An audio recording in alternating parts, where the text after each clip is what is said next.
We can't hear.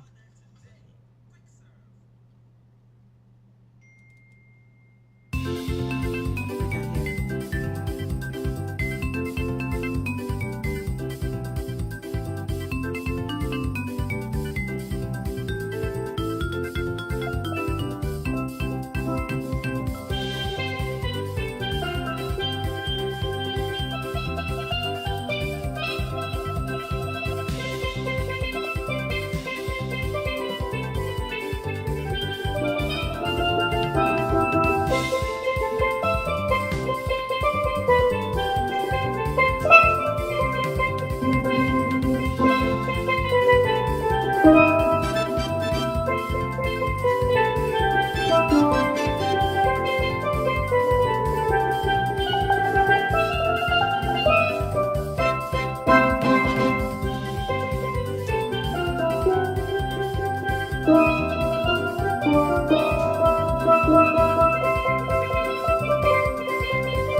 And there you have it, ladies and gentlemen, the introduction to our first guest this afternoon, Ira Lashley. Come join me right here. Yes. Thank you very much. You comfy? You sure? Pull up your mic. All right. Okay. So, ladies and gentlemen, with me in the studios this afternoon, we have another of our pan connoisseurs celebrating 50 years in the business. Ira. Mr. Lashley, how are you? I'm good. Good afternoon, the listening, viewing public. Yeah. Welcome to We're the Ones. Welcome to Pint FM. Right around here I was born and raised.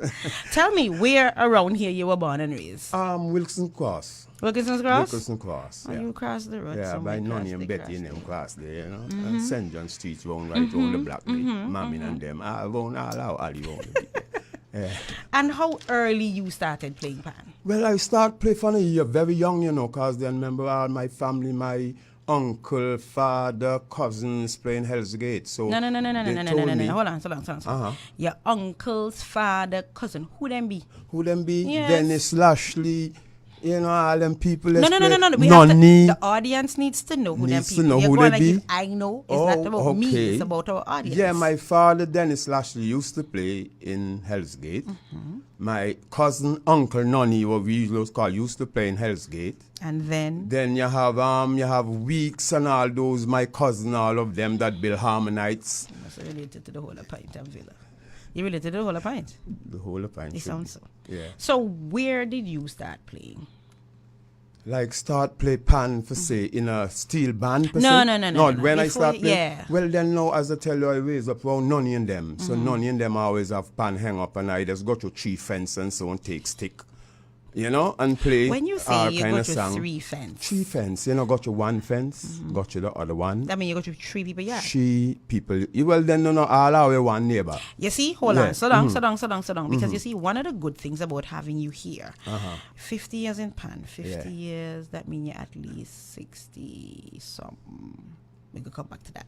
Is that you can also tell us about old time pint days. Yeah. Because when you say you went through 3 fence, that means you go Yeah. to 3 yards. So go in where Nonny lives to play Nonny pan. Where Nonny lived at the time? Nonny live in St. John Street at the time. You see where Shirley live right now? That is when you're coming down just By- below by Brownies. below Yeah, about Brownies, two yeah. houses below Brownies. Yeah. Just so people get the perspective. Yes, right. And I was live now, Betty Chapman live now, in the yard where the Trudy by the land right there. Yes, I that's was live there, Wilkinson's so Cross. that's why I could have reached right up in Nunny Trudy, yard. sorry, you chat out your business. Go ahead. Okay. Yeah. Yeah, so I start to play, you know, because then Pan was round me. So I creative. So I always even try to make my own pans. Even we used to have our carnival in Pint. Me and Zakari, we build our pans ourselves and make sounds out of them. Do, re, mi, fa, sol, la, ti, do. He build a nice triple guitar. I build a kind of little... Triple guitar out of what? Out a little small drum, and I build... I know, because that wouldn't have been the traditional... No, not the big drums that thing. we No, know. that is our youth days. You know, you have to start where you come from, go up the road. So when you say Yeah. Zakari build a triple guitar, Yeah, that he could play songs on it. Yeah, remember we just have Pine Star. Remember we have our own junior carnival already in Pine. You remember that? Oh, I forgot. You remember plenty of things. So that is so unfair. Yeah. It is not that I do not remember. No, May I remind you, no. according to your story, when you formally started playing pan, I just born, okay? So Okay, give all me... right. Okay, all right. Give me a little, you know? Okay, yeah, But I remember yeah, Carnival in Point. yeah. So tell So us, go then- back to this. You're talking about we had Junior Carnival? Or Yeah, we Junior? just have our own carnival in Pine Junior. We just have Pine Star, Easter, Supreme, which is Back Street, Solo, which is St. George's Street, Scott and them. Yeah, we have our own thing. We What use was that? What we used Superstars to do? base. Huh? We used to have steel band We competition? have competition, yeah. Easter always win. Canto. Alan Canto, let's be our arranger. Which at Canto? that Canto time. that sing? Alan Canto, yeah. My cousin Canto? Yeah. Oh, So okay. me, Zakari, and Denley for Drippy and those. You know, we used to play for Easter. Kano used to play for Easter. That would be the Rank up- for and that's play for up Pine St. Star. John Street Up St. John side. Street to Right. and West Star, no, Pine Star. Pine Stars. Is The real Rank thing. for and then the real thing. You know, so I start playing, then now, come up now. We, you know, then now, okay, going to give you this Hell's Gate story. One day we playing trail, you know, catch and trail. So I want go right down Hell's Gate Panyard. Okay, go ahead. Yeah, Resume the I story. go right down Hell's Gate Panyard and hide between Hell's Gate band. And put water say, hey, you's a great pan man, you used to play for Iron Band. So then now, what? No, we want you to play for us. So I say, oh Lord, play me play. He said, no, I hear you for come play. So I say, what y'all doing? They said they're doing a Panorama song. That's 1974, I think.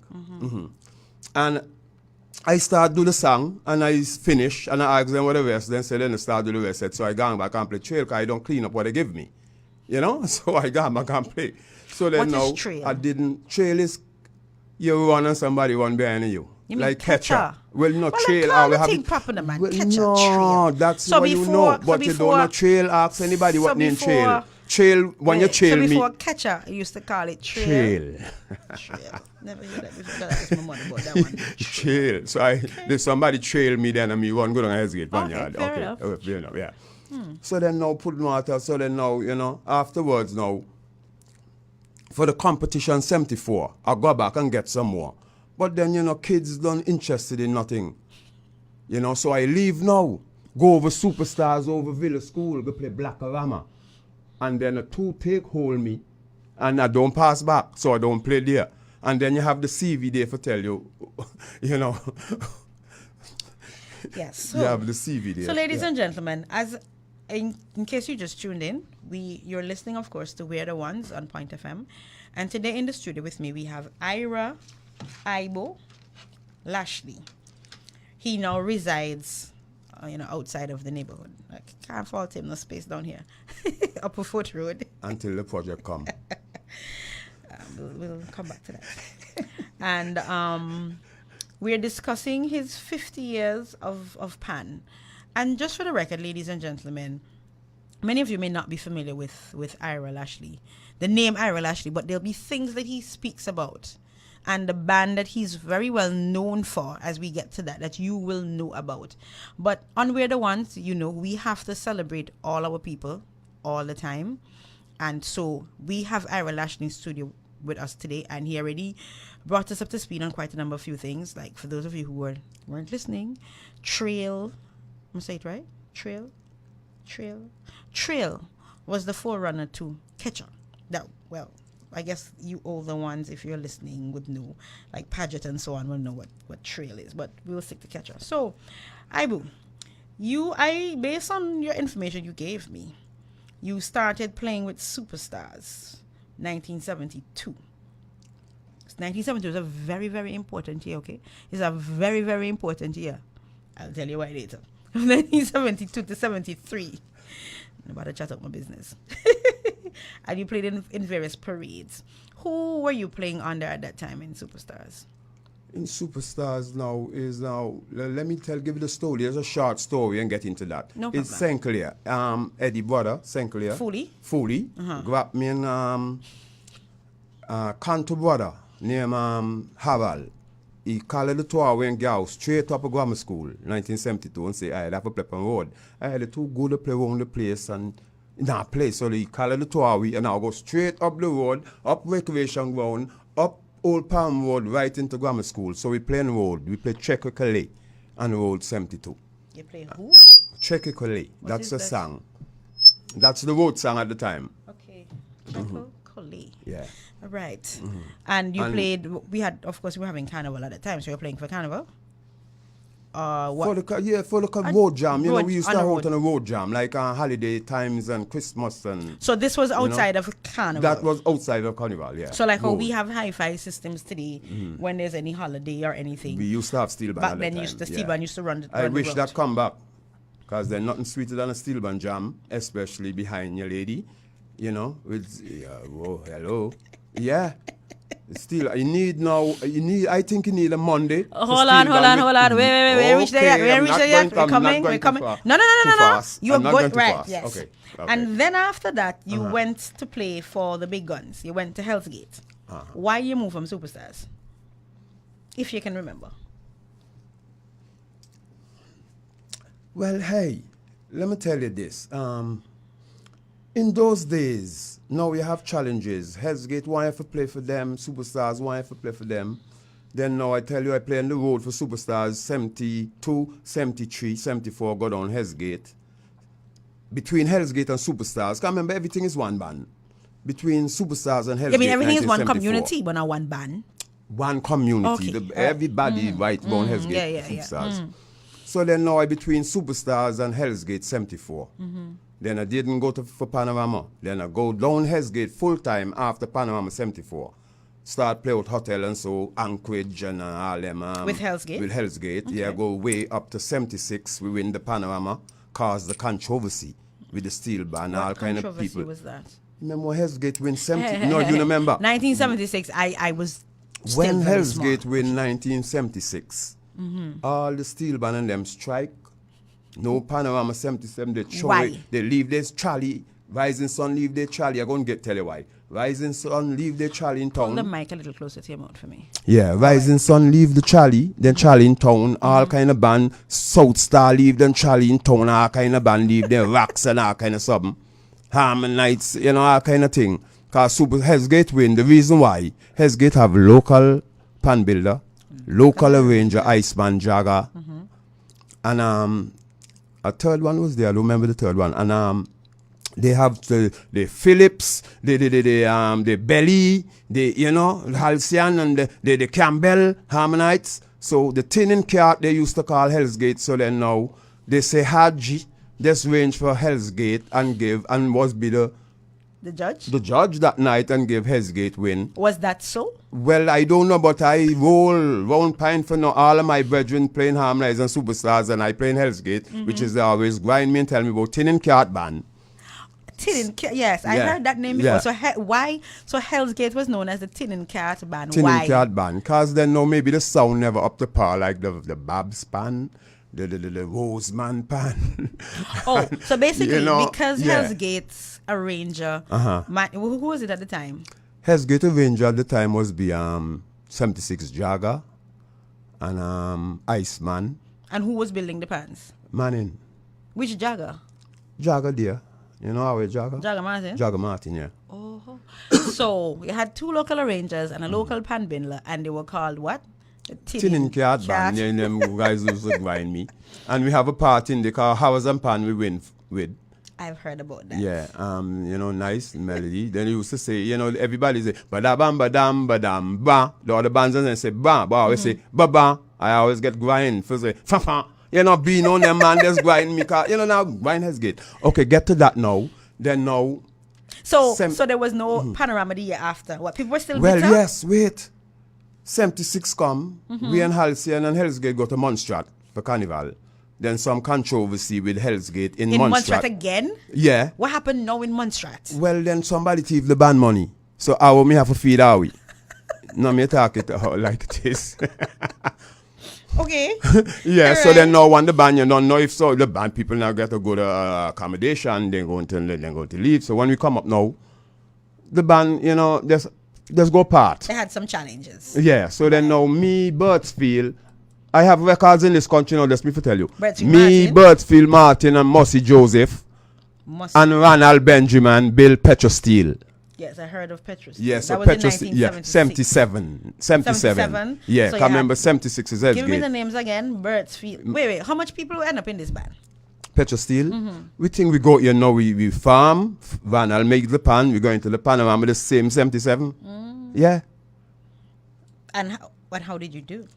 Well, then now, Are you know, are you how now get come vexed? we Are you come- now get vexed that you get teeth? No, if the judges say I'll come second to last, I will. I mean, no.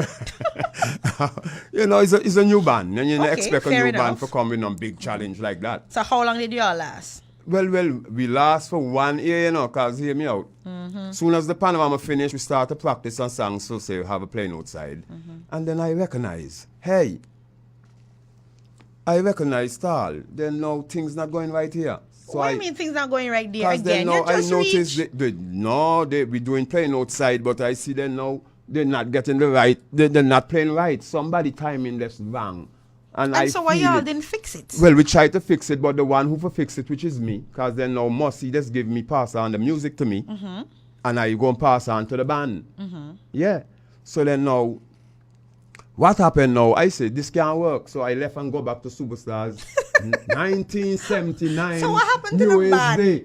Wait, before we get to New Year's Day. So what happened to Petra Petra Steel, Steel, right? let's So with what it like happened that. to Petra Steel? When you see a part of the Mojo Oxy. I'm trying to get him in here too much. You know, Mojo don't like the, you don't like the mic thing, so we'll see how that goes. Yeah. Yeah.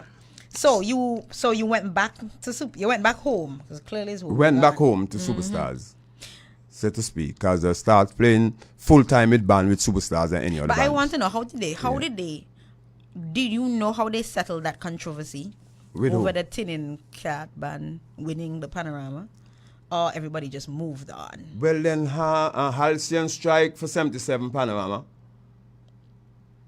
Harmonize strike. Halcyon always petty. Yes, my Rising Halcyon Sun people, strike. trust me. South Star strike. Harmonize strike for. Because then Hellsgate should win. You know? And then, so how many years did we not have panorama for? No, well, we have Panorama. Oh, we had 70. it. We have but it we just didn't 77. have. But we had so we had Hellsgate, we had Petra Steel, and who else? No, here Come we on, have you come first and last some. now. No, I don't know Hellsgate was there. I don't think so. So I Hellsgate don't didn't play the remember other if year Hellsgate either? don't play that I gonna 77. have to Somebody check have to that. tell you. I don't remind. I You gonna know have to everything, I can't remember. But I understand Yeah. that, no problem. So, but then,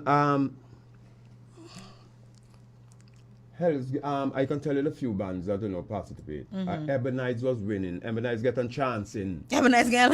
That was their first block. Same, It's that true. was the Yes, first. it's true. It's true. It's Yeah, true. Yes, Ebonites yes, get a yes, chance to win the Panorama 77. Yeah. Yeah. All right. Because all the okay. big band and them didn't go in. There's Petra Steel, them, and why somebody that know the real story. You have to tell me all the No band problem. that is going. So New Year's Day, 1979, Yeah, you went back. Went back to Superstars. Why New Year's Day? And- You went to play the New Year's Day lime, eh? Okay, you don't want to miss the session. Well, the New Year's, the session was nice because they would do the song and tell them who know that can, say, tell them for Maestro, Okay. So I hear Superstar practice that, someone say, hey, that catch me. So straight in the panyard and from Superstars to Heartbeat. And from Superstars to Heartbeat. Yeah. So, what year did Heartbeat start? Heartbeat start, how? How many years has Heartbeat been around? Heartbeat is 25 years. Oh, half year story. Yeah. Before we get to your Heartbeat story, because that's going to be a key story there. You remember you said you went to Montserrat to play with Hell's Gate. I see here that you went to Guadeloupe. Yeah, I went Tell to me Guadeloupe. about the Guadeloupe experience. Well, the Guadeloupe experience was nice and lovely. Well, then now,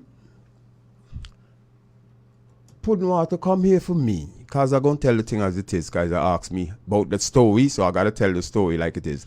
Puddin' to come and tell me get set, because we're going to Guadeloupe, we play pan tomorrow morning and meet you up St. John Street. But when I get myself together and go up St. John Street, Puddin' to get via M's. So that is a crossover bad player. Get a lot of bad player now. So that's why God for me for today. Right? If God for me, nobody can against that. Because I get a lot of bad play.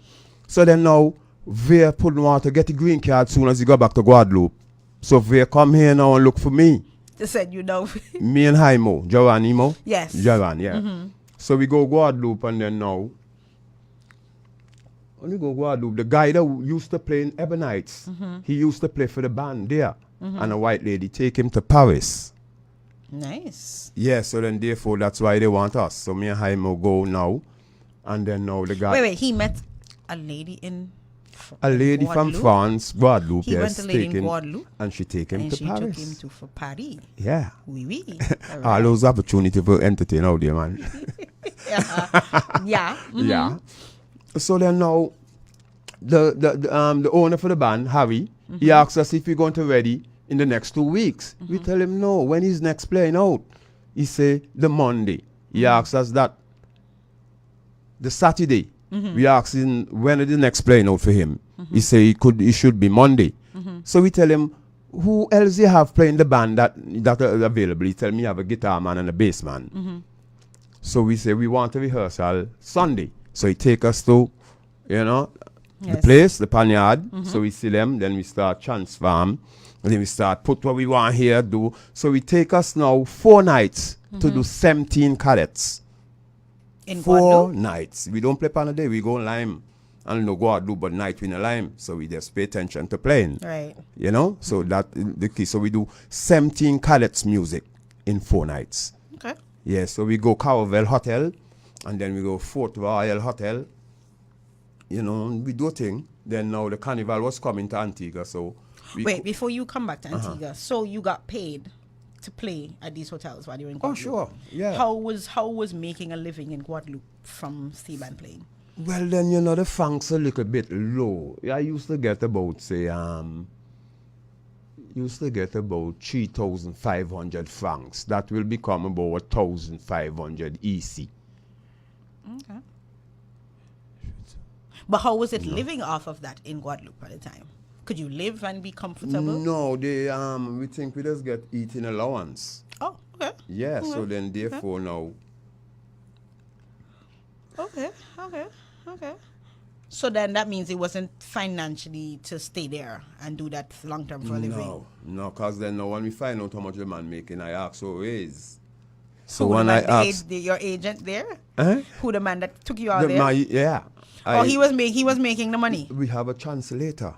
Oh. So the translator now, just tell us, just touch us and, So when we tell you want some money, that spoil the whole session. Okay. Because when we tell him we want to raise, he hesitate. And then now we have to boycott the plane. Because then now I don't want to go overseas to be used. Agreed. I agree. So I called for a raise. So then now, what you say now? Yeah, so then now, they ain't a bother. So one day he come pay us. And when he come to pay us, he come and he overpay me and short pay them. Then pull a knife on them and tell me go ahead. So then me just take up my bag and go straight to the airport. Cause I could walk at the time, go at the airport. Because that used to be our line. So what happened to the other two men? The other two, one go the other steel band. Okay. One go, Veer going out the steel band and me and Jaime come home. Yeah, so that's why the whole thing. So why he overpay you? Or you look like a bad man? Well then now, he pull a knife on them and tell me not me. He say me defiant. Me, you know, French people, he say me defiant. Okay. So he pull the knife and then, you know, so me just tell them, cool, me have to calm the whole thing and let's get them man out the way, because me not gonna make a man pull a knife and for me, fellowship and them, yeah. Understood. You know, so me, you know, part the whole thing, make everybody go down way, and everybody go down way. I see also that you played, you were on assignment in St. Martin. Tell me about that. Cool. Well then, Kodja Martin. No, I see you said that you played in St. Martin. Yeah. Yes, tell me about that. Yeah, Kodja Martin tell me that Chester York and St. Martin need a pan man. So then I go down to St. Martin. I play on the four-mast yacht with Superstars the Thursday night and Nice. play on the four-mast with the band from St. Martin the Friday night. So the man and them want to know if me story and the boat come down there. Cause you know, but tell them no, they send for me. Okay. Yeah. I tell the guy, well, they send for me, and then now I can play the songs that they playing here. Because I know the songs and Right, wise, I know the right. songs and them. And You no good. keys, I can, you know. Yes. So he surprised them. So then we're supposed to have a competition now, two-band competition in St. Martin. But then he get cancelled at the end when everybody done a hard practice and everybody hype up. You know, he didn't come true. And then I used to play out with them.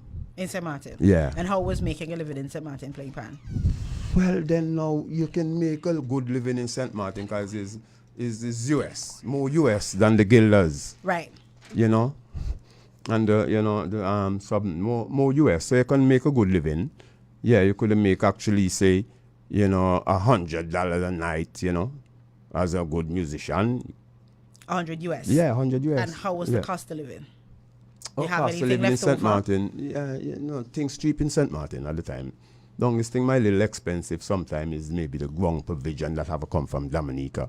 But things like, you know, shopping and so you can get cheap things. All right. So tell me about Heartbeat. Why did you decide to start Heartbeat? Well, ever since we used to play in Tugboat Annie. And then now On who? Tugboat Annie. Then let's have a boat named Tugboat Annie, Isn't yeah. the boat that does come in. Yeah, and carry tourists and so. Yeah, a little tug. Right. Yeah. And you used to play on So that. me, Trevor, Zakavi, and Wait, Trevor does play pan. Trevor play does out play in too? Superstars. It's Trevor does play out, yeah. I plenty in no Peach. Yeah. I don't know how he Well, does. I He can must tell name you. He must name Jack. Hi, Zakari. How are you? Yes, go ahead. Yeah, Zakavi is a good player. He's a good bass player, yeah. When are he goodish? Yeah, so then I tell myself, then I want to build a three-piece for myself. Okay. So I go to Kellogg's, the Superstars, and tell them, Kellogg's, I want some pan, you know, for build a band. And then they hesitate, and then, you know, eventually I get some pan. I get From Superstars? From Superstars, yes. I get a tenor bass, single tenor, double tenor, and double second, and a I guitar. can play. But that's Yeah. plenty. That's 5 pieces. That's plenty. So then now at the cheap and then now the whole house of dread started. Kano, you know, me, three, everybody starting Heartbeat. So everybody like it because we do like 5 reggae day, you know, because then we don't have nothing to do about music, just one choice. So Heartbeat is a big band and a good band, some to reckon with up to now. So what did Heartbeat? So Heartbeat played out mainly at hotels. Yeah, Heartbeat play out at Blue Waters and we playing, the matter of fact, we played this morning. Blue Waters is big business, you know. Yeah, we played this morning at the port. For the cruise ships. I played at airport a while ago, and now we're going Blue Waters tonight. So basically, you have been able to make a living Oh sure, from playing oh sure, yeah. in Heartbeat, a decent living. In Heartbeat, well then we can't say in Heartbeat, cause then now Heartbeat don't have no plenty of jobs. I don't know if you want to get some for us with the tank, with the Gladful. We'll get some jobs for us. Heartbeat just have Blue Waters and the cruise ship, and we comfortable, cause then So now let me get this right. So Yeah. what you make your living from playing? solo, yeah. Oh, okay. So Yeah. you solo, Yeah, and I'm teach and then it too. we're going to yeah. come to the teaching part. Yeah. But the reason I'm asking that because I've interviewed 2 other panists before, talented panists, you know, with a long history, Yeah. and they have basically cried that they have not been able to make a living from the instrument. So that is why I'm asking you if you Everything have I been own able and to- have is from the music.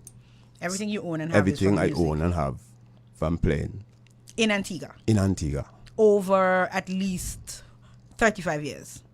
I say 35 years because I know you started 50 years ago playing.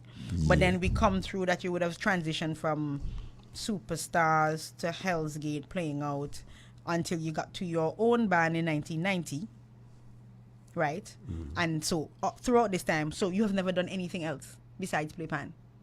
Well, I'm a professional painter, that easy for go across and do only a thing. Otherwise, I give up everything now. As I'm teaching, I don't bother with painting now. So tell me about your teaching.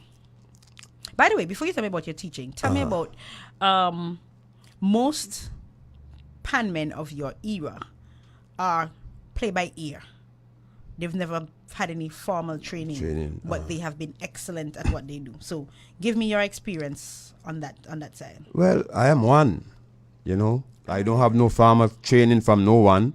There's me and my own ability, and the Almighty get me so far. So who score your music when you need to? You just play, you just listen to the songs and play them by ear? Just any songs I hear, I can just find the keys immediately. Yeah. Okay, I wonder if I can give you a new song today and try it. Tell me about your teaching now. So where do you teach pan? I'm teacher. I work at the culture department. Teachers the Bendel Primary School. Yeah, I'm doing that for 6 years now. This year. Yeah. I'm holding the hiccups. And you can't fight a few. People will say this and that. You have all it, but then, hey, so many things, then you all want to know. The things needful, you can't stop on the side and, you have to help. Okay, we're going to come to the help because we have 5 more minutes for that. But I want to know, so you've been teaching at Bendel's for 6 years. Yeah. How has that experience been? Well, then, hey, teaching kids, man, can be hectic than teaching people that know.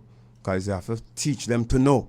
And why is it teaching people to really know? Music is timing, phrasing, and there's some chat too much and love listen. You forget everything. I know. Well, you see now. So how many days a week? When you can teach, if I do that and take them to the big stage for 5 years, not this year. Right. You can tell I do a hell of a job. Because then forget 4-year-old, 5, 6-year-old. Yeah, you just to bring play. Some little people. Well, then little at this year. That's why we don't go in. That is one. Only one. We have about 12 different reasons for not entering this year. And so that is year? One. Oh, sure. Because we're going to start ready. early invite. Yeah. All right. We're going to start. And you have your instruments. We don't start Friday. I'm going to go over and do some little things to get started. Okay. Yeah. Right. So now, if you were to share with, if you were to be Minister of Culture for a year, even your whole year, what would be the 2 most important things you would do?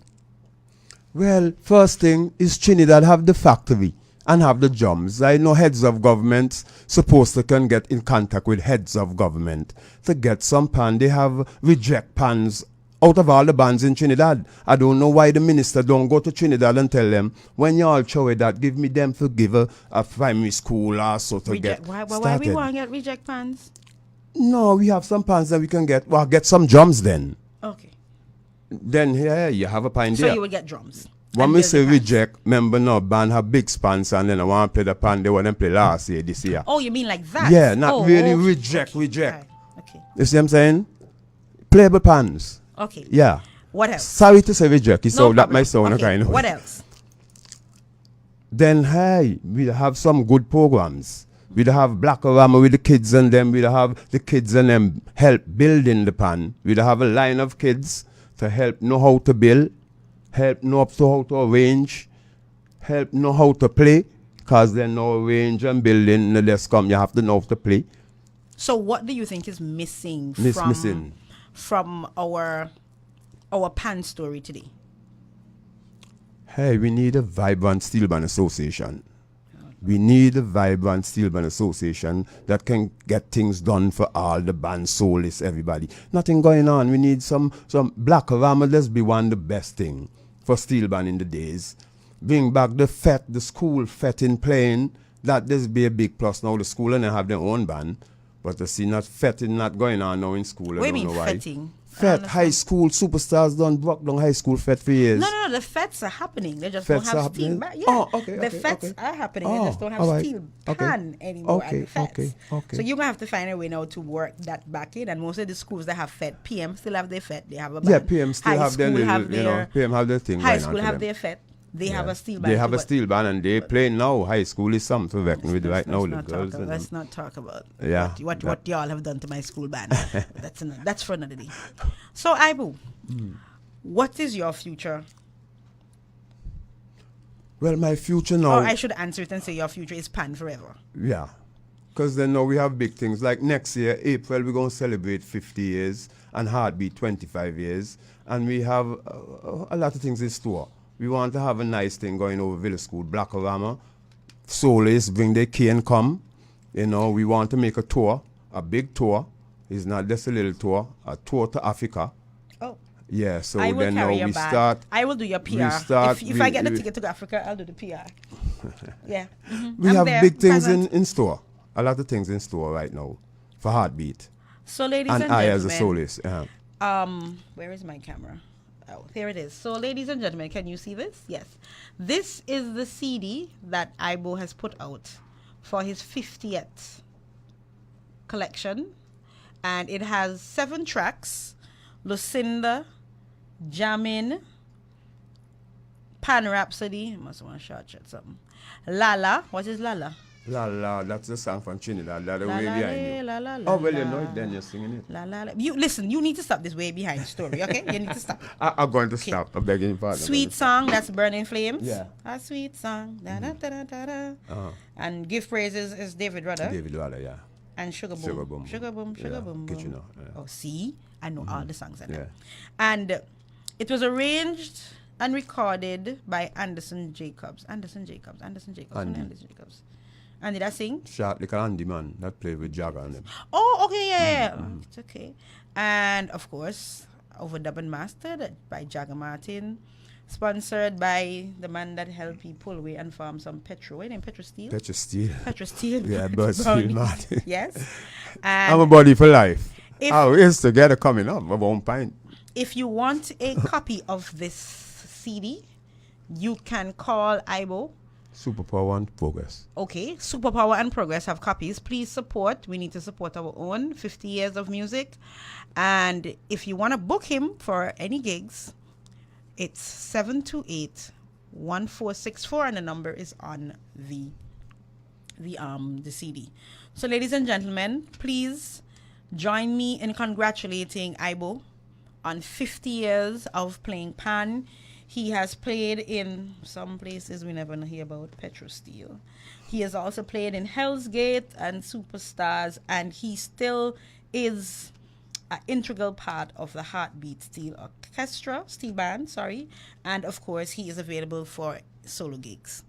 So I want to thank you, Ibo. I mean, I've known you since like forever. Forever. Since my born. Yeah. That's scary, you know. I've known you since like forever. And yes, all I have known about you is playing pan forever. Playing pan. I'm trying to remember if I see your paint. I can't remember see your paint, but you could be right. I never know.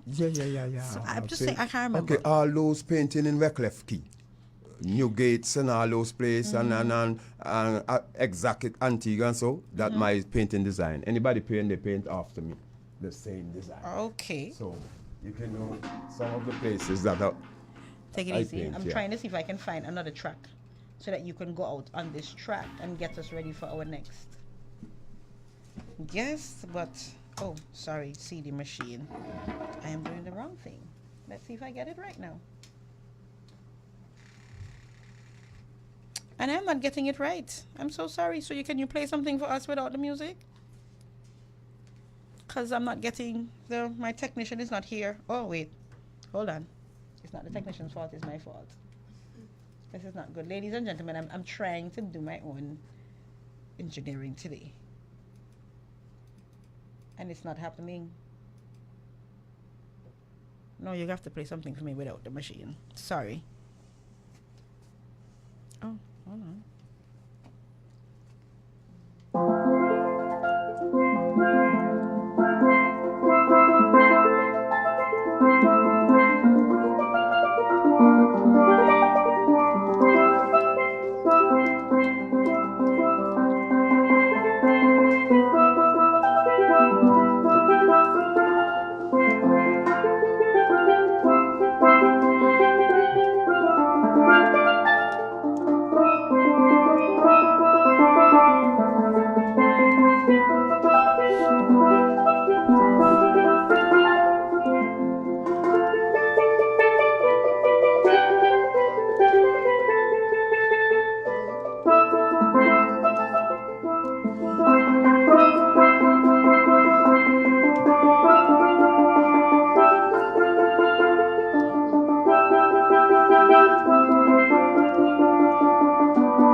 And there you have it.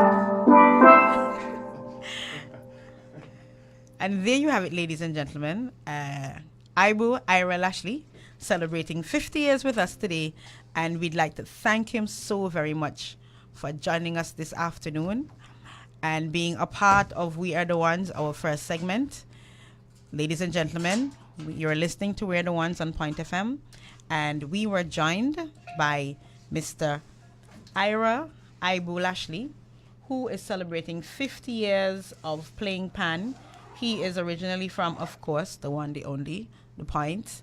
And we just had to give him some time today to celebrate with him this very important milestone, and we continue to celebrate and give thanks for our own. To remind you, he has a 50th anniversary CD, which is available from Superpower and from Progress Music Shop, or you can of course contact him 728-1464. He's planning to take a 50th anniversary tour to Africa, and I just got myself on as the wing woman. Yeah, right. To be a part of that very, very, very auspicious. I want to go to Africa so bad, right? I need to work that out. I really need to work that out. Ivo, thanks again. I want to thank you for sharing.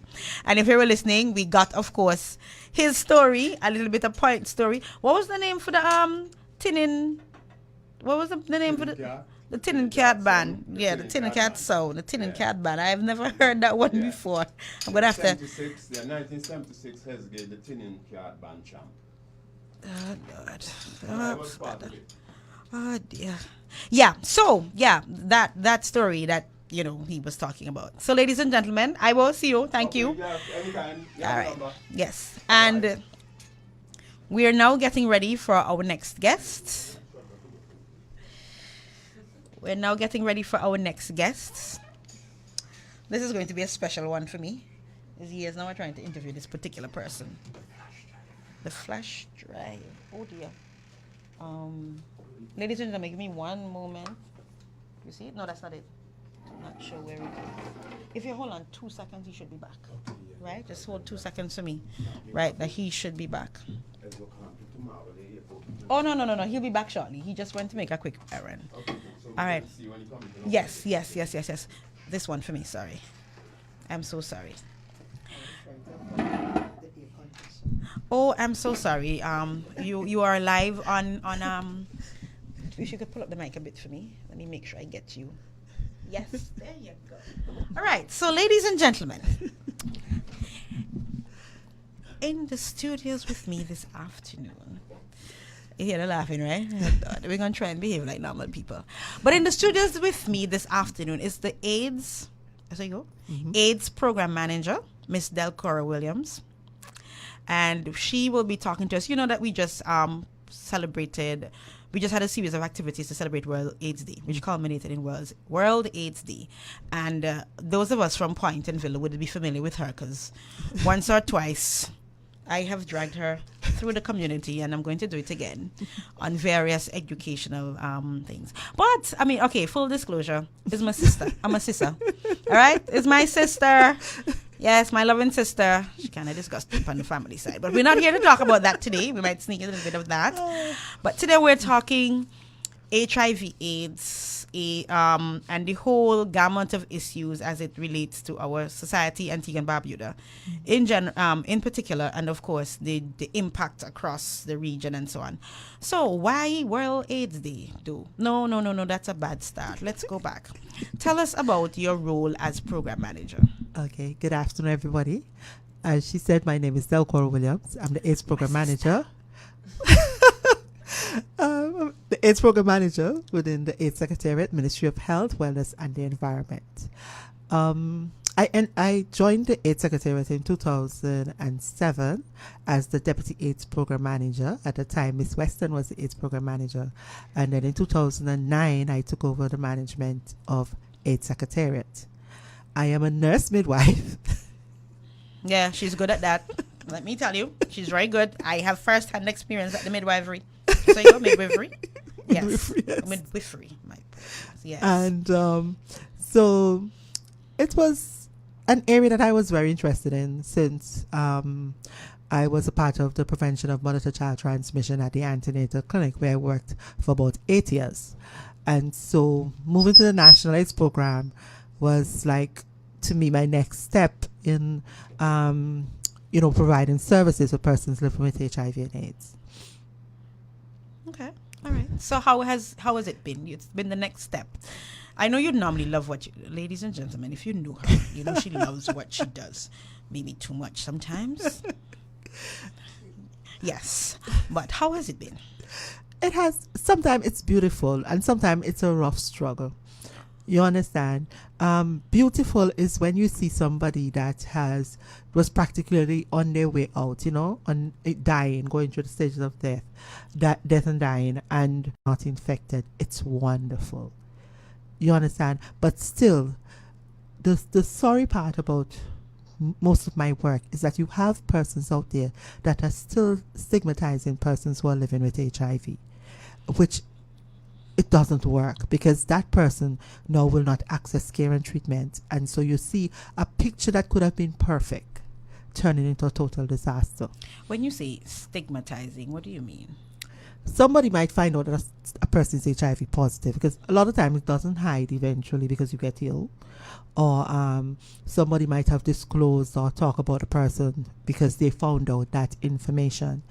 No, instead of just keeping it to themselves, they might try to influence other person's behavior, where the person might say, oh, no, eat from her, don't talk to him, don't go anywhere that he goes because he's HIV infected. No, I can tell you, HIV is a very, working in HIV is very tricky. My family, everybody, they accept me as the Delcora. But then you find over the years... We shouldn't? Well, not everybody do, because over the years, I find that I get less invitations to go anywhere. I don't go... Nobody invite me to a party anymore. Really? Yes. You understand me? And I think... Why not? I don't know. I think they think they might be sending a different message than what I am there to enjoy myself. But you find that the invitations have dwindled over the years until now I'm kind of comfortable just moving between my families. No, everywhere you go, you talk about AIDS and HIV. Could that be the problem? I don't know. I'm asking. I never noticed. Before I used to enjoy myself. I'm out. I'm not going to talk about my work. But you find that... We don't talk about your work when we're out, do we? No. That's what I'm saying. Right. And you find... I get to talk about it now, too. Right. You find... That's true. You find other... you find people will come on board with other agencies that are non-communicable. You understand? But to get people even to come to a march, even to come to an awareness campaign, even to wear a red ribbon, even to just say, look, I support persons living with HIV. It's difficult.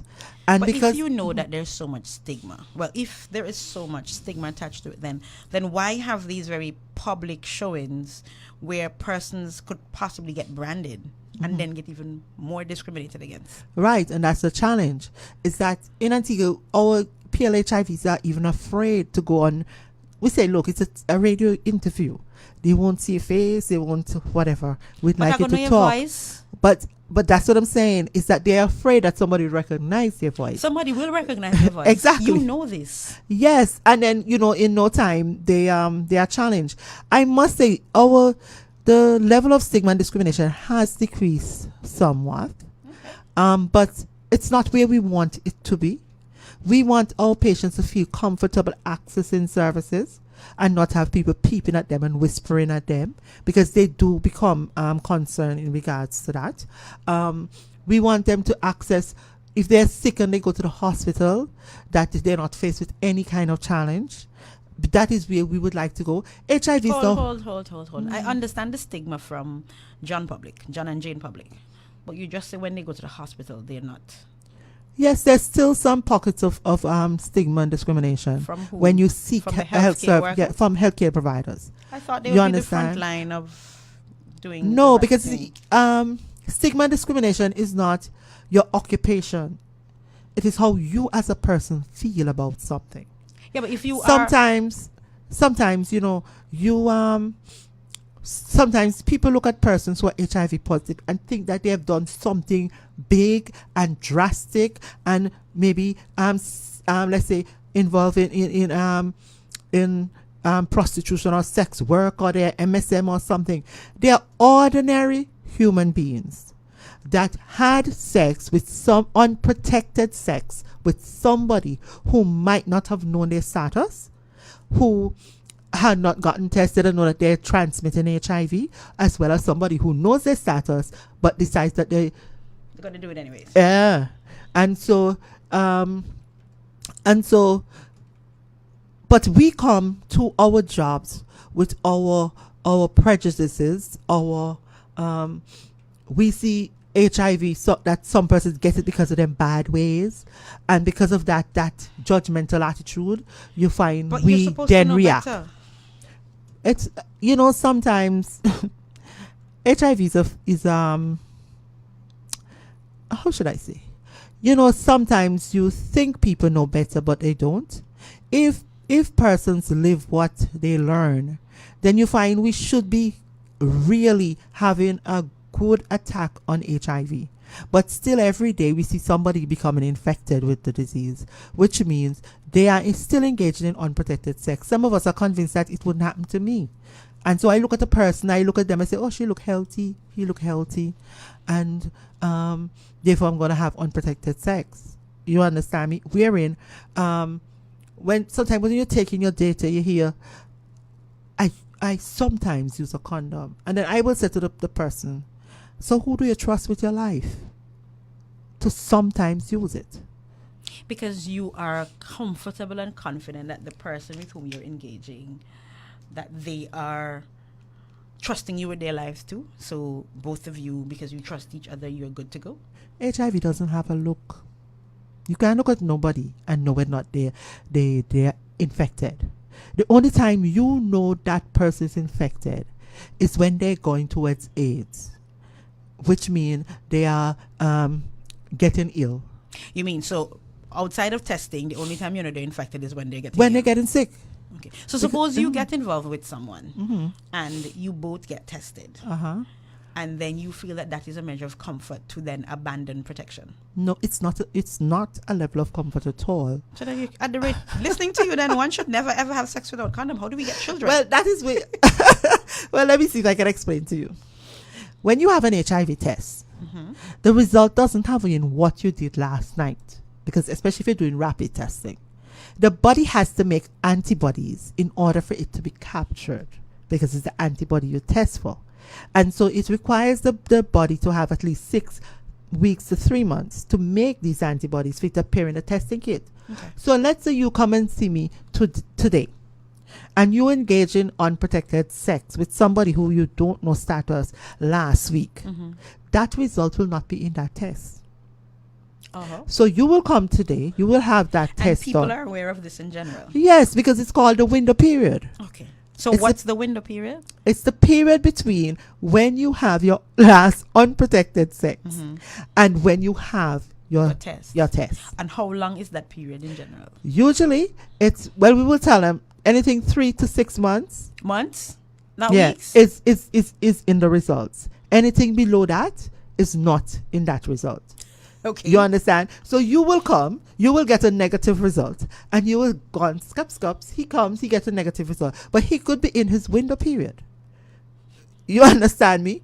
So in about you see why people don't want to know? Because to know In about is to let you live scared.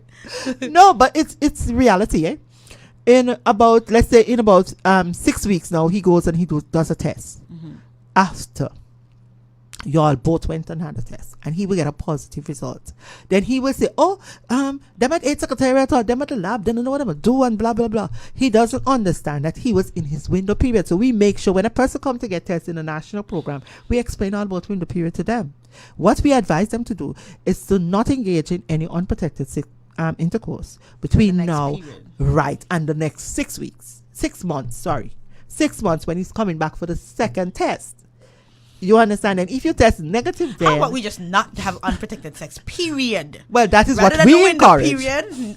Hey, then That is what we then the encourage. population We gonna die out. encourage. That is why I'm saying when we see sometimes we ask them why are they taking, trusting somebody with their life, because you cannot tell whether or not that person is really infected until that person is faithful during that period, uses a condom during that period, and then 6 months after that you test them. And then you can say, okay, come back in a year time and every year after that. And if, as long as you have protected sex, you understand? You're fine. You're fine. If you have unprotected sex, Come back and check again. your partner must also know their HIV status. So you bring them and test them with you. And then both of you have to remain faithful to each other. You understand? Because if one of you cheats, then whole thing automatically mash up. both of you are now Potentially exposed. Right, exposed. yourself to HIV. So, on the matter of exposed now, how many people in Antigua, as far as you know, based on your testing, are HIV positive? Okay. For Based on the last window period. well, it can't test. So it's not about the last window period. It's we do roughly about 11,000 tests in a year. A year? Wow, Yes. that's a lot. Before time, we used to do like 2,000, 3,000. Now, with the government providing testing kits and so on, and trust me, our Prime Minister has been very supportive of the national program, which I'm very grateful for. If he hears that the number is a bit loud, hi, he start asking questions. I do not mind. Okay, all right. You understand? Because it shows that he has an interest in the national program. Because knowing when persons become ill, then it has an impact on your productivity. You understand me? And so anybody that's the Prime Minister would be concerned about, more persons testing positive to HIV. But So he's concerned about the high number of people being and tested, it's- no. or the high number of people getting positive. You understand okay. me? So let's go then with when the- you do that, Go ahead. when you have a higher number of persons testing positive, we expect that at the moment. What happens, let me see if I can explain to you, is that we have quadrupled the amount of persons we are tested. Understood. Because You've gone from less than, if we said the 2,000. population is about 90,000, you've gone from less than what? like 1%, 2% Yeah. to nearly about 10%. 10%, right. Right. Okay. And we want to get even higher than that because Antigua, we like to achieve goals. You understand? We want to achieve the United Nations have set this 90 goal, and they expect that by 2030. Well, first we have to meet the 2020 goals, and then we have to meet the 2030, which is the elimination of AIDS. Now, not HIV, because persons might continue to get infected, but what we don't want to have by 2030 is persons becoming ill due to HIV. So because of that now, they have set 90 targets, which is we must get at least 90% of our persons tested. 90% of the population? Yes, tested. We have to, and for every one of them who know their HIV status and know they're positive, we want them to access care.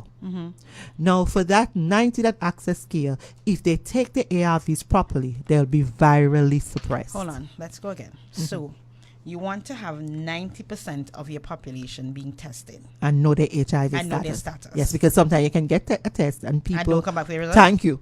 Well, that is difficult if you're doing rapid tests, but if like you're doing it at a lab, you might suspect that you're HIV positive, and you just decide, I ain't passing back for that result, So then why go? although why sometimes go, it's negative. There are other things that contribute to you losing weight. It's not just HIV alone. Okay, all right. Okay. You understand? And so we want, when persons know their status, if they're positive, that they access care and treatment, and they take their medication. Right. Look, before time, medication is, when you see a person live with HIV medication, the whole dresser full of medication. Nowadays, it's 1 tablet, sometimes 2 What? per day. That's it. 1 or sometimes 2, where you have to take one in the morning and one in the afternoon. That's it? That's it. And that will keep you for how long? Keep you healthy, and you die from old age as long as you take it and take it properly. Some friends and I have a joke. I don't know if it's a good joke, 'cause I'm going to share it with you, and then you can educate us. I think it's more a satire, or like a frustration kind of thing. Right now, we have a group of us that lime on Saturdays, and we're like, okay, we prefer HIV to cancer, because you look like you stand a better chance of living a long life, living to old age with HIV than with cancer. I mean, you don't want to be saying that publicly, but given, and then you're bearing it up by what you're saying. You're saying that if you are irresponsible, I'm going to use the word, irresponsible enough to practice unsafe sex and get exposed, and you can still lead a normal, healthy life. Yeah, but could it... I wonder about the normal and healthy, because once people find out, then there is the exactly, and the stigma, and that's why we're trying to control the stigma. Because if you make that person feel accepted and comfortable, then that person will access care, and then we'll have a healthy person. You understand me? Is sickness really comfortable? I guess you don't have the same stigma with cancer, but when people get cancer, there's the right. But this is sex. You see, we always have this thing about sex. Sex. Persons don't even want to say sex. They because it's like a taboo thing. So do you think that the stigma comes from the fact that as a society we're still very closed about issues of sex, sexuality, and intimacy and sexuality, and so on? Right. We are. I don't know if it's we're trying to hide under the cloak of religion. Hide what though? Because the reality is, young ladies in our church get pregnant. It's not the Virgin Mary. It is. It is that they're having unprotected intercourse, because unless your condom bursts. But you're not supposed to be having sex in church. But they are. And that is why sometimes I'm so confused. Because sometimes you go to a church and they say, okay, you can talk about everything, but you don't talk about condoms. Trust me, somewhere in that conversation, you're going to hear condoms from their chorus mouth. Because I deal with reality. And I see when a person come in, they write, we ask about your religion. And you write your religion. Your pastor good? Yes, actually, my pastor is my cousin. This family connection thing, we've got to stop it. And the reason why I ask that is because you know that, of course, in the church you preach the values are that no sex outside of marriage, right? Blah blah blah blah. Which I preach, but I speak about. Yes, we speak about. I love to talk about abstinence to our young people. As a national program, we want them to abstain until they are to the age to make a. See, when I say so to my son, everybody laughs. Decision. At me. And it's like so unfair. They can negotiate safe sex. You understand me? Because you see, Antigua, there's so much things that are happening. What does that mean? Negotiate safe sex. Like, for example, yes. Hello. Let me tell you something. All right. I hear this. Our laws give us the right to have sex at 16. Okay. Which doesn't make no sense. Well, that's just me. Sorry. Right, 16. But still, they have things that you cannot seek medical care until you're 18, or anything that has to do with your personal, those kind of things. You have to walk with a consenting adult. So if at 16 and a half, I would have had sex. Mother, I didn't have sex at 16 and a half. Let me just have full disclosure.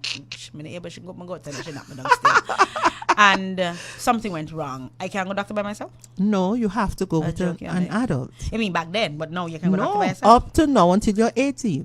So then why allow me to have sex? Exactly. And, people say that I keep on talking about it, but it's something that is very disturbing to me in the fact that, and I'm telling you the truth, if a student comes in and he says, Miss, I want an HIV test, I am going to counsel him and I'm going to test him. Because No. You're not supposed to. You're supposed to wait on his parent. But you are breaking the law. Sweetheart, police, I'm here. I'm at Point FM with my sisters, so come and arrest me. Oh, Lord. She done. Yes, as I was saying, there is something that brought that person to think that they are exposed to HIV. Yes, but the law says, but they are not comfortable going to their mother and say, Mommy, yesterday the boy rubbed my leg a little hard and it opened and we had sex and it was unprotected. I like how you put that. The boy rubbed your leg a little hard and it opened on its own. Well, that's what I'm saying. You understand? How is a child going to face the mother who has been telling them, hello, you keep that for your husband. Nobody's supposed to touch that. When she didn't keep it for her husband either. But that's beside the point. Let us not go down that road. Lord of mercy. And so it's difficult for a child. But if you move the age of consent to 18 to match up with the fact that the person can now walk in and access, then you can say, fine, that person has the right to go and not only access services, but access, an HIV test, whatever test that they want to have. Really? Yes. And you got around the law how? I have to ask. Don't get me and don't think I'm being difficult. Just remember we're speaking real issues. Yes. And issues. No, no worry. When they come, me go hold on. Don't worry. No, what we do is that we explain to the youth. Look, we will run the test for you, but if you test positive, you are going to have to go get your mom, your parents, and bring them back here. So let me see if I get this right. Yes. I am on the 18, mm-hmm. and I come to you. You counsel me. You test me, mm-hmm. and I am positive, mm-hmm. and I am going to bring my parents. Yes, we work with them to disclose. So what happens when that doesn't happen now? When they don't. Yeah, when they don't bring the parents, what do you do? Well, because you must have instances where they do not go for those parents. Well, so far, we haven't had any persons who are that age who has tested positive. Well, you lucky man. Bad. But what it does, that it gives us the opportunity to ensure that they never test positive. So here's because it gives you the opportunity to talk to that person about protecting themselves, about ensuring that if they want to abstain, you talk to them about how you can have a relationship without sex. Hold on. After I am 17 and I have sex and I come to you scared to death, mm-hmm. and I get her from the scare, you can get to talk me into abstaining? Of course. Hello. That's the best time to talk to them because they're so scared. Oh, they will never touch that thing again. No, I use a condom. Well, that is what you would like. Question. What, based on your data, mm-hmm. I know that you thankfully you have not had the AIDS Secretariat has mm-hmm. not had such circumstance where you've had the young ones testing mm-hmm. positive. Mm-hmm. But are you able to give an idea as to how many young people come through the Secretariat, or that's not something you would want to share? No, come to what? Come through the Secretariat for counseling, for testing, and that kind of stuff. How many people under 18 would come through the Secretariat, say for the year? I would say maybe about maybe a little under 200 persons would come through. Mm-hmm. Come through to get an HIV test. Let me be clear. On the 17, yes. Oh, really? Mm-hmm. Sexually active? Mm-hmm. And I'm assuming that is just a drop. How do you? Let me not assume. Based on your experience, mm-hmm. would you say that we have a high incidence of teenagers under 18? Let's keep between 16 and 18. No, because I would say high incident because when you consider we're testing like 11,000, they're not even 1% of the right. But I'm talking about, would that 200 probably represent maybe say 20-30% of teenagers that age who are involved? What I'm trying to find out is, not do so. you That's what I'm think saying. you are Not so high. reaching Maybe that- about 1 to 2% of persons who would come in and want to get an HIV test at Okay. below 17. All right. You understand me? The reality is that we have to ensure that the services are available for persons who are infected with HIV. We have to ensure that. If we don't ensure that, then we're going to have an outbreak of HIV in younger persons between the 16 and till when they reach 18. So that is the question I was trying to ask you. Do you think that you are reaching a lot or most of the young people in that age group who are would like- engaging yes. in... Yes, in- I think we're reaching a good amount. Not only that, is that we're able to provide condoms. If they come in and they ask, we're not going out there to push it. But if they open the door and come in and ask for condoms, they're going to get the condoms. Because we either prevent HIV... Police, she's not really here, right? She's in a third-party location, and we're just transmitting because you... Oh, my... Look, it's either we push our head in the sand...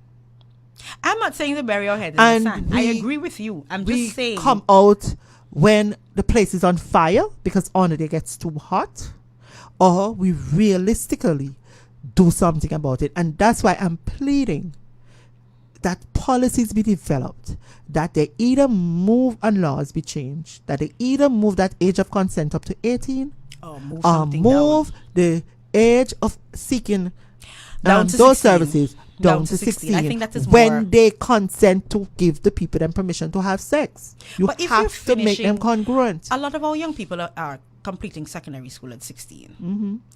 And, so what is the feeling of your ministry as it relates to... I know you've been pushing this. I've been hearing you forever. Someone wants to know if there's an obligation to report to the authorities when there are persons under the age of consent who come in with having had sex, because technically to be statutory rape. So are you obliged to report to the authorities? If that person is 16 and above, If they're under 16 and if they they're come in. under 16, then it becomes challenging. You understand?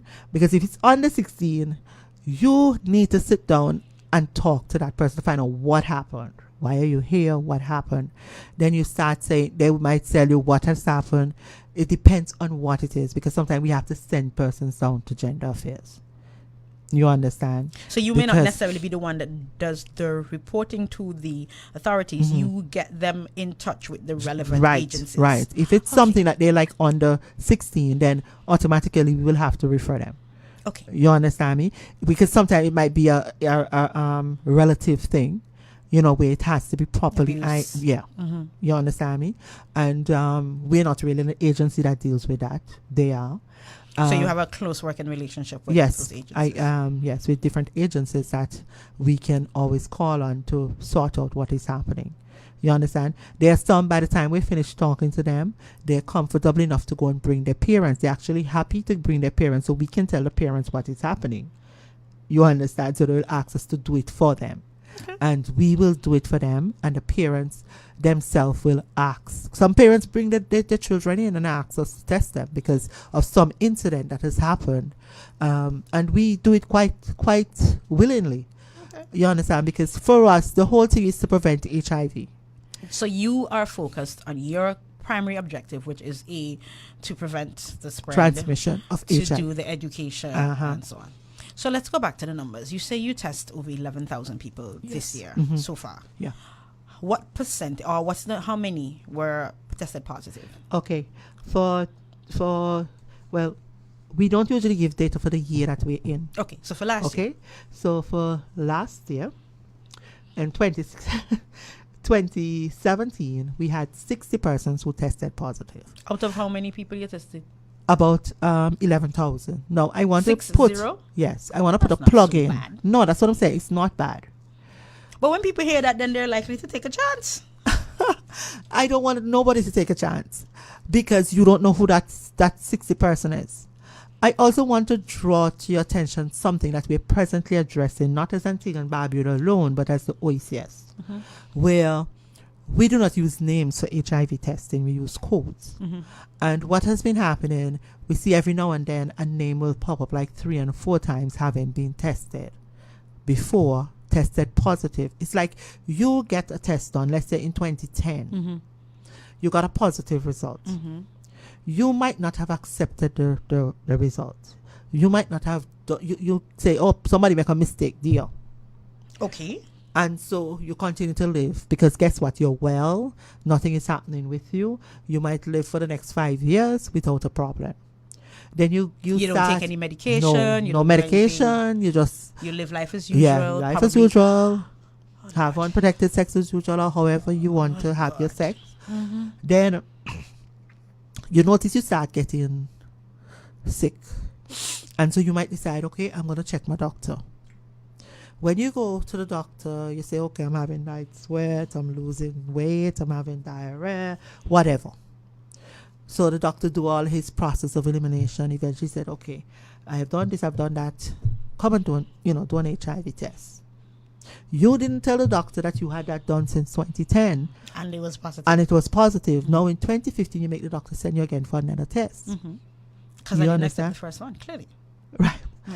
And so when he sends you for that test, now you might decide, okay, I'm going to access care, or I might not access care, because it's a choice. It's a freedom of choice. And so you find you might repeat the same process. You haven't started care. You get sick. You change your doctor.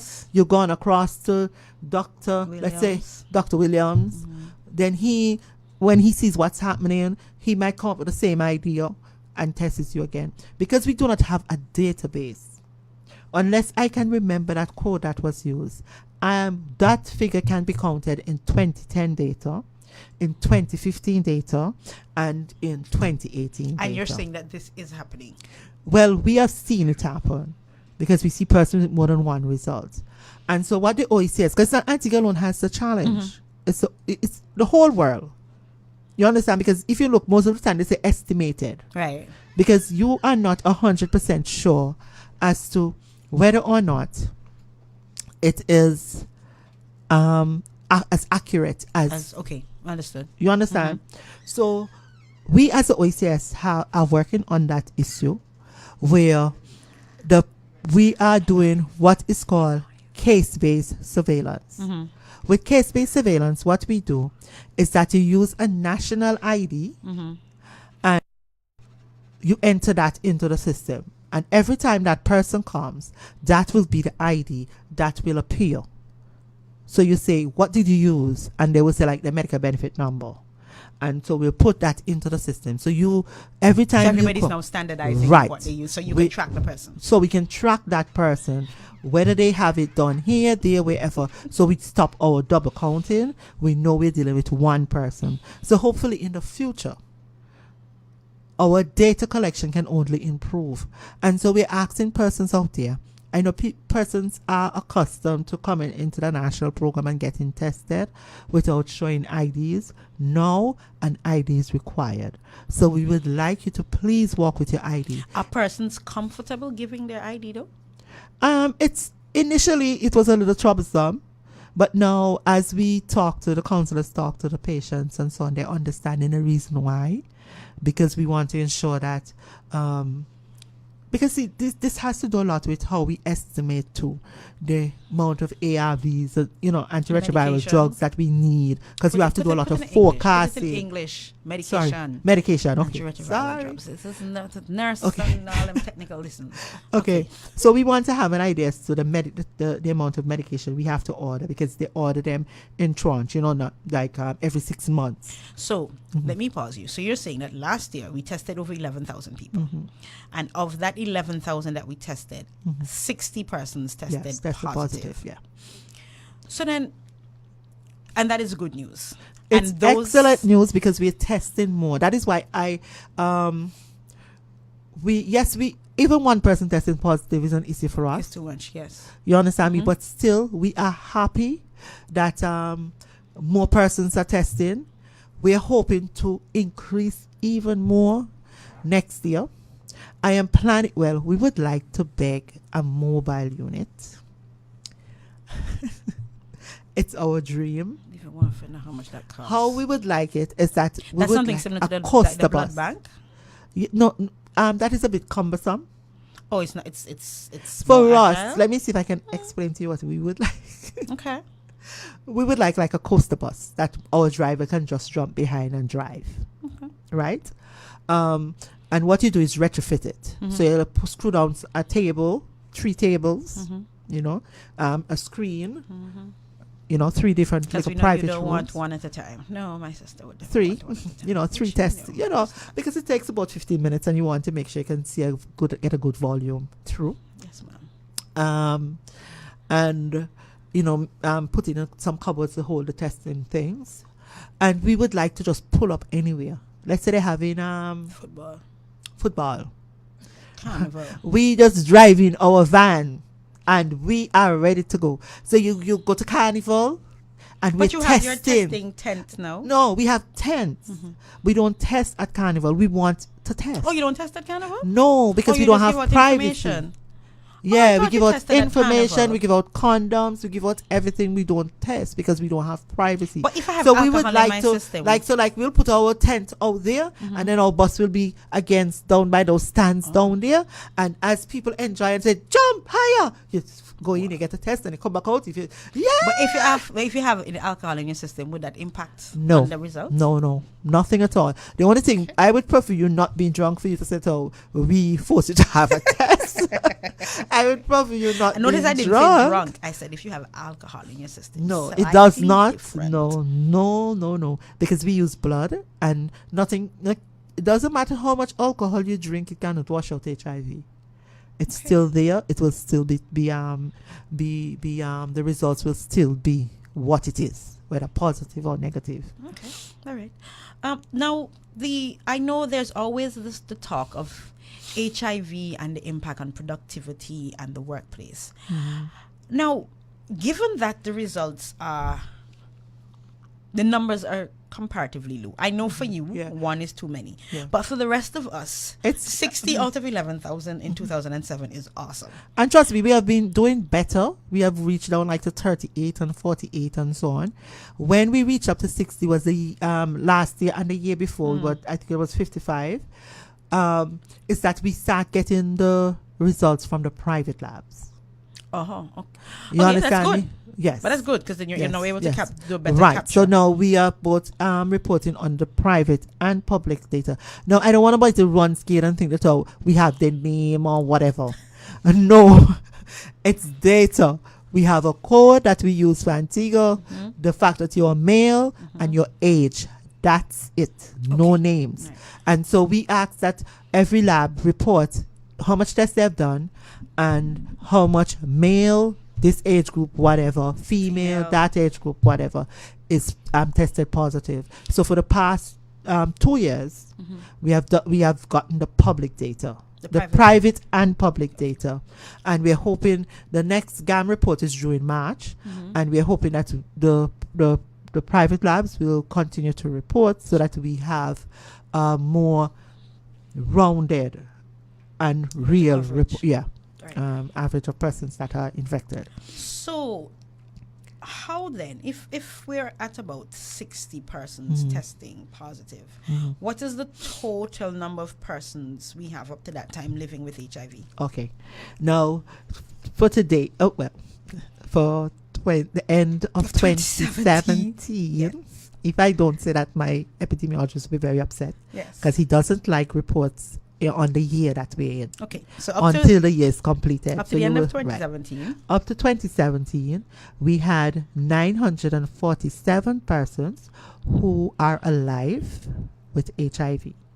And out of that, we have had 209, no, in all, we had 1,238 persons from the time the program started till now. Out of that, we've had 291 deaths. The program started when? 1985. 1985. I wonder if I can do a cancer comparison. I'm just thinking out loud, yeah. And we have 291 who has died from the disease, and we now have 947. Now, And you as have I that, said, you would have that, not even for now, but you have that broken down by age and sex yes. and all of that. And okay, we have 645 males, 645 males, and 564 females. No, What? How are we yes. so high? What's our problem? Because we have sex. Oh, all right. I don't know. My And the thing apologies. is, I walked into that. Sorry. Remember, no, we are responsible for procreation, and so we we will be trailing the males as usual. As I said, out of that 947, we have about 448 persons who are accessing care and treatment. Well, And so what happened to the rest? well, that is the thing, and that is why we have the case-based surveillance.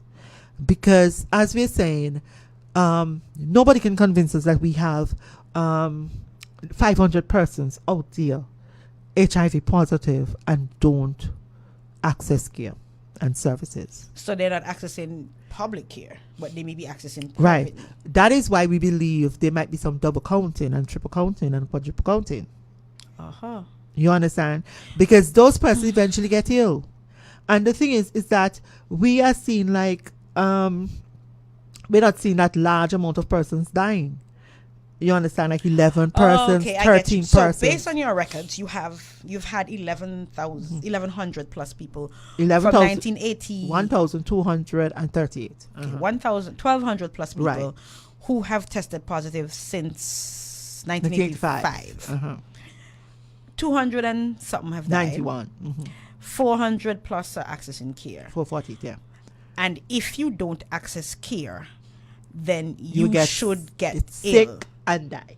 and die, or sick and end Right. up in hospital, and then you have Right. to And access then care. and then you will get, your number will be counted. Right. So you're not seeing that volume of people. Right. So that is one of the reasons why you think that they may be duplicating numbers. Right. So then And that is why we would like persons to please accept the fact that we need you to walk with an ID, and let's get the program on are the you road. going to have them walk with any ID, or you're going to Well, standardize they can walk with any No, government the reason ID. why I'm saying to standardize the ID, because I could come today and bring my driver's license, Uh-huh. and then I can come back 3 years later and bring my medical benefits card. How do you know that you have picked me up in the system?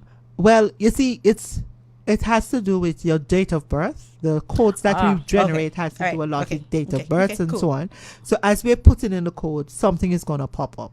So it's not necessarily about that I'm saying you're tagging me by my driver's license ID. Right. You're tagging me by my date of birth. Just a And you government just want ID. the ID to confirm. That's right. Okay, fair enough. Because we have a code that we use, which I'm not going to talk about. No.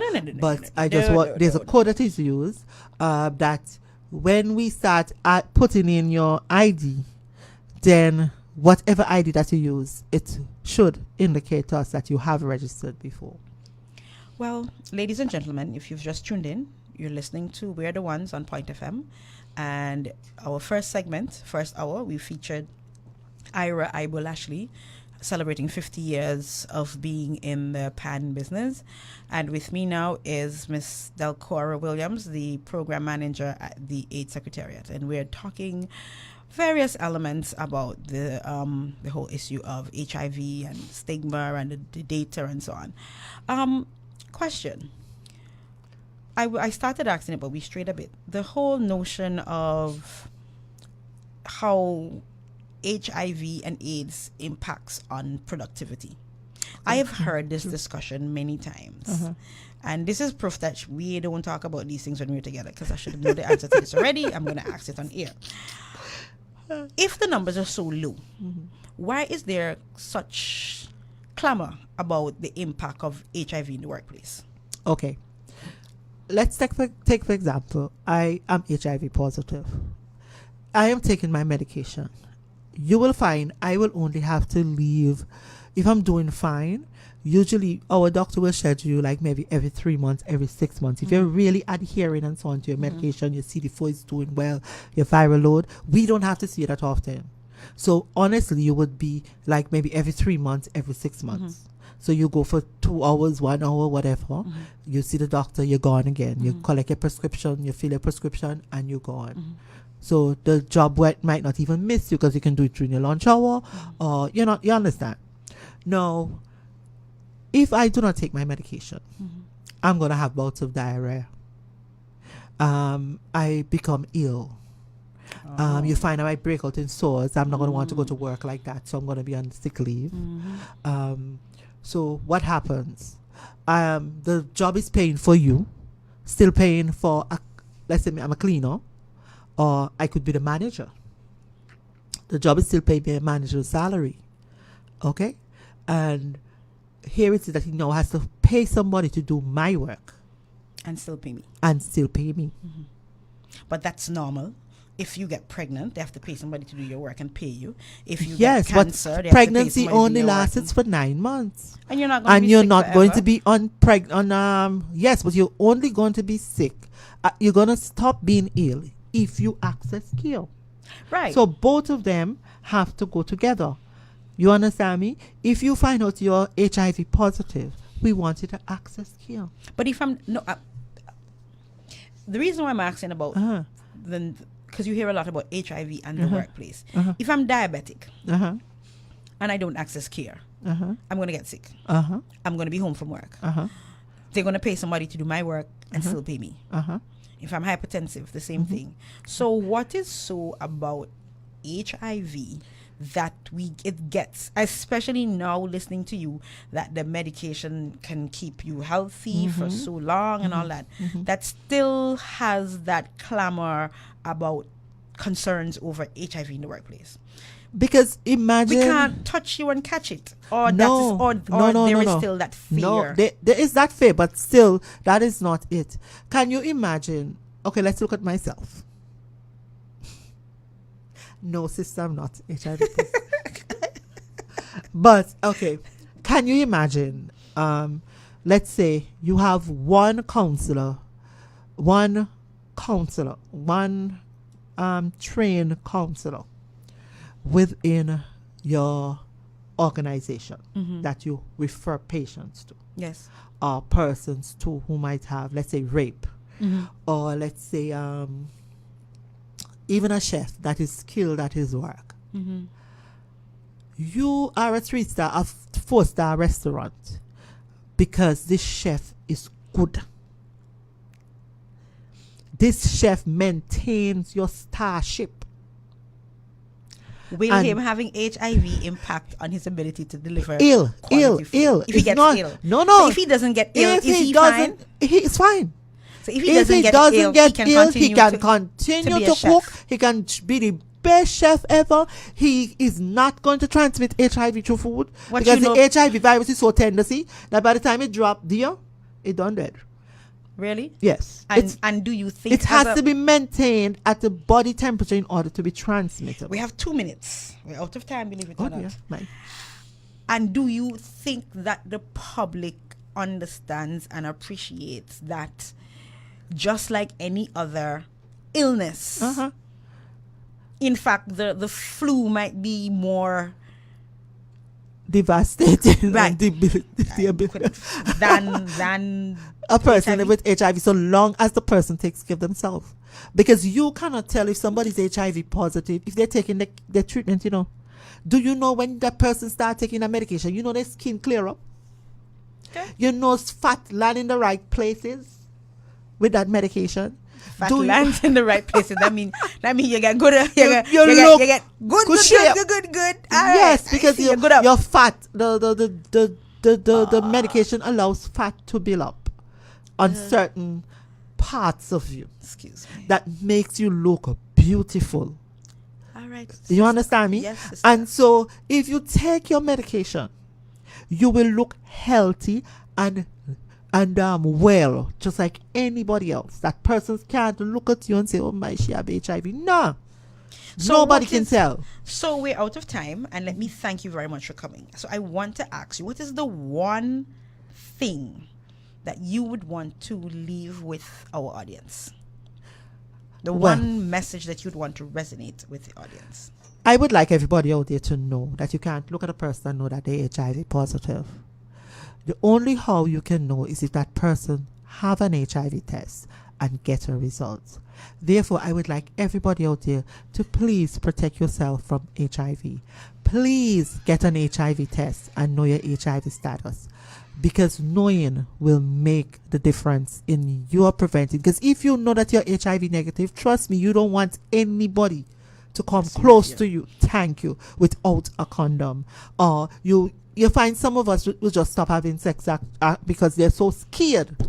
After that, you say, okay, you're I have scaring off next thing you know, you're going to make our population I dead have off. a negative result, and I am making every effort to ensure that it remains negative. Also, I would like everybody out there who, has the financial means. The National AIDS Program is looking for a coaster bus that can be retrofitted. You'll have to retrofit it too, because we don't have any money. With some tables and chair and the screen for privacy. You can even put donated by. You don't design mind. ready? Of course, I have the dates. We draw it out so long. We have tried to get it and we have not. And so I just want to appeal out there to persons who are well resourced, has finances, that the National AIDS Program could do with the donation of a coaster bus that can be retrofitted to provide HIV mobile services. And while I'm saying that, I just want to thank the Cabinet of Antigua and Barbuda for giving us a new bus. It's a while back, but I just love that bus, and Public Works for making sure that we got it. And all you need to do now is to maintain it and we'll be good. Yeah, well, we will try. Ladies and gentlemen, and there you have it. Thank you for tuning in with us this afternoon. We're about a few minutes over time, but I think it's been well worth it. I want to thank the program manager. Boy, stick that in your head. Remember that. The program manager for the AIDS Secretariat, Mr. Petra Williams. Finally got to interview her for coming in. And have we ever been on a panel together? No? No, we have not. We must take a picture. This is my sister. Yeah, I'm showing off to the technician that just walk in. Yes. I want to thank her for coming in and sharing with us this afternoon. I think it was a very interesting discussion. There were some other questions that popped up. There's some very interesting questions that were popping up, but we are out of time. So maybe in the new year, I will bring her back. I am always available, especially for my sister. I have the flu right now, and I had to just come and do this interview. I am so thankful. You're welcome. Ladies and gentlemen, don't forget, get onto the Facebook page for Team Antigua Island Girls. Check out that challenge. We're going to do the challenge together and help them to roll back home. And on that note, this is Petra Williams from We're the Ones signing out. Have a good evening.